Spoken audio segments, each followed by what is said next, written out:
Few prominent people have survived the paradox that Taylor Swift has been living in for years. Despite being one of the most visible women on the planet, she is also one of the most misinterpreted. She is seen by admirers as a symbol of emotional integrity and fortitude. She has frequently been portrayed by detractors as cunning, weak, or manipulative. Most people seldom pause to think about how much of her life has been molded by being observed, scrutinized, questioned, and consumed at a time when most individuals are still figuring out who they are. Born in Reading, Pennsylvania on December 13, 1989, Taylor Allison Swift led a normal yet comfortable life. There was no established safety net of influence, no industry access, and no entertainment empire. She did had an exceptionally high level of emotional awareness. She had strong emotions as a child and found it difficult to let them go. Long before it became her profession, writing served as her outlet. She found that writing allowed her to breathe. Success was not the focus of her early engagement with music. It has to do with control. She was able to organize emotions that would otherwise overwhelm her thanks to the lyrics. She felt as though she already knew the language when she came across country music and its focus on narrative. However, admittance was not assured by talent. Nashville was not anticipating her arrival. Doors kept closing, meetings concluded with gentle dismissals and courteous smiles. They said she was too young, too delicate, and too commonplace. The strain increased significantly when her family moved to Nashville to pursue her goals. Since then, Taylor has acknowledged that the relocation completely altered her life. Failure was no longer a theoretical concept. Her sibling and parents' stability would be impacted. She developed discipline as a result of that pressure, but it also caused worry that followed her for years. Taylor was never completely trusted, even after she signed a record deal. Her songwriting credibility was questioned by industry figures. Some thought she was receiving assistance behind the scenes because she saw early on that she would lose control of her story if she lost control of her words. She battled valiantly for authorship. Her voice was defended in every record. The narrative surrounding her drastically changed as her reputation grew. Her private life turned into a source of amusement. Every relationship was monitored, timed, and examined. Taylor's relationships were weaponized, in contrast to male artists whose romantic lives were portrayed as endearing or unimportant. She was called theoretical, unstable, and too emotional. The same candor that attracted her fan following was portrayed as a weakness. Gossip pursued her unrelentingly. Songs were now analyzed as hints rather than as works of art. The lyrics were viewed as charges. Audiences were taught by the industry to view her fragility as a spectacle rather than an expression. Her connection with trust became warped over time as a result of that ongoing exposure. The emotional cost was catastrophic behind the scenes. Taylor later disclosed that her excessive self monitoring and disordered eating were caused by her continual examination of her appearance and body. She came to believe that reducing oneself was a sign of approval. Achievement became contingent. Honesty didn't feel as safe as silence. The public breakdown that followed changed everything. Years later, Kim Kardashian magnified her dispute with Kanye West, which became a worldwide embarrassment. Recordings that had been edited quickly gained popularity. The context vanished. The public's opinion drastically changed. Taylor was portrayed as deceitful, cunning, and vulnerable. She became a target suddenly due to the internet. Her reputation wasn't just harmed by this incident, her sense of security was shattered. Taylor completely vanished from the public eye. She no longer felt confident in her achievements, trusted praise, or believed in permanence. Since then, she has acknowledged that she truly thought her career was ended. The silence was not strategic, it was grief. Her return with reputation was widely misunderstood. Beneath the spectacle and violence that many witnessed, a woman was reclaiming narrative control. The album was not about revenge, it was about surviving. It captured feelings of betrayal, paranoia, and the psychological fallout from being publicly demolished.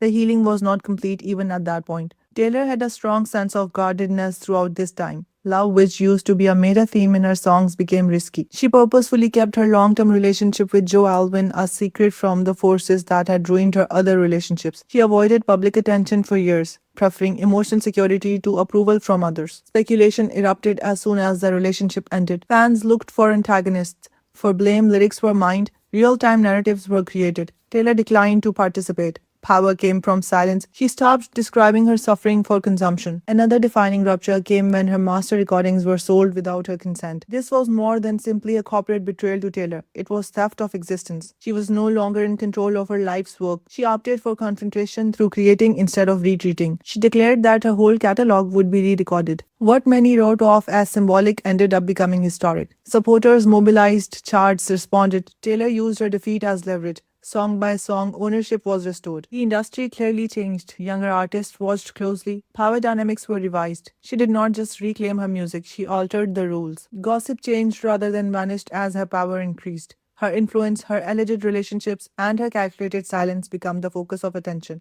Without giving up access, she permitted visibility. Her development as a musician became much more profound. Pop armor and spectacle were peeled away by folklore and evermore. These albums were examined the silent effects of love and loss as well as grief, regret, and emotional residue. Those who had previously disregarded her were compelled to reconsider. The writing was self contained. The Eras tour became the physical manifestation of her survival. She was formed by pressure, criticism, heartache, reinvention, and perseverance in each of her eras. Records were destroyed. The effect was felt by economies. Beneath the scale, however, was emotional labor. Taylor went back to every aspect of herself that the world had attempted to minimize night after night.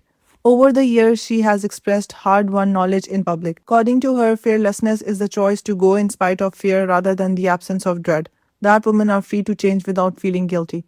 Success can provide you with the means to endure suffering, but it does not shield you from it. Taylor Swift holds a unique position nowadays. She is emotionally reserved yet dominant in the business world, admired, scrutinized, evaluated, and misinterpreted all at once. She doesn't require permission anymore, so she doesn't explain herself. It demonstrates what occurs when a lady who has been publicly dismantled refuses to vanish. Instead of expressing regret for surviving it, she rewrites her story. Taylor Swift did not rise to prominence by avoiding suffering. By recording it, preserving through it, and turning it into authorship, she gained power. And that is what defines her legacy, not fame, wealth, or praise. The subtle psychological adjustment that came with power is frequently disregarded in Taylor Swift's narrative. The pressure persisted even after she took back control of her work.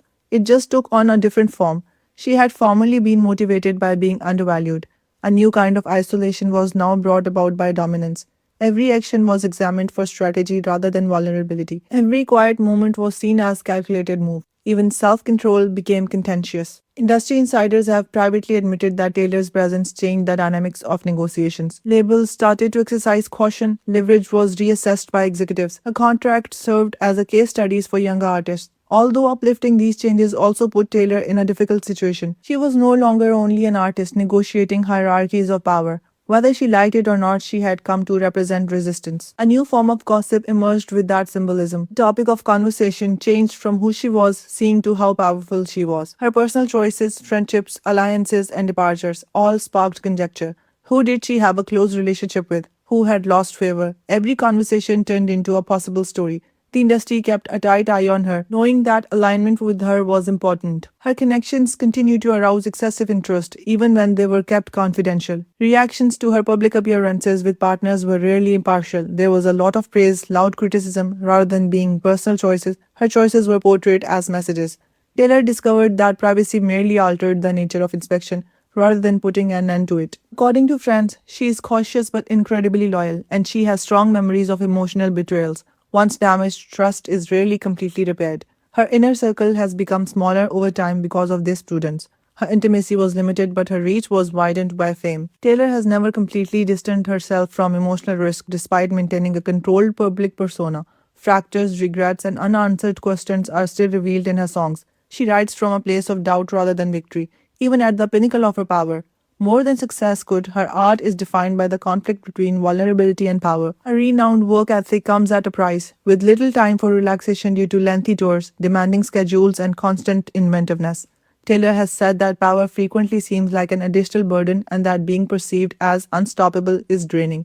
However, her legacy is based on the bravery to maintain emotional presence, take charge of her work, and establish boundaries rather than just sales or fame. That is why her story resonates so deeply. A woman who learned to stand in the spotlight fully herself without vanishing.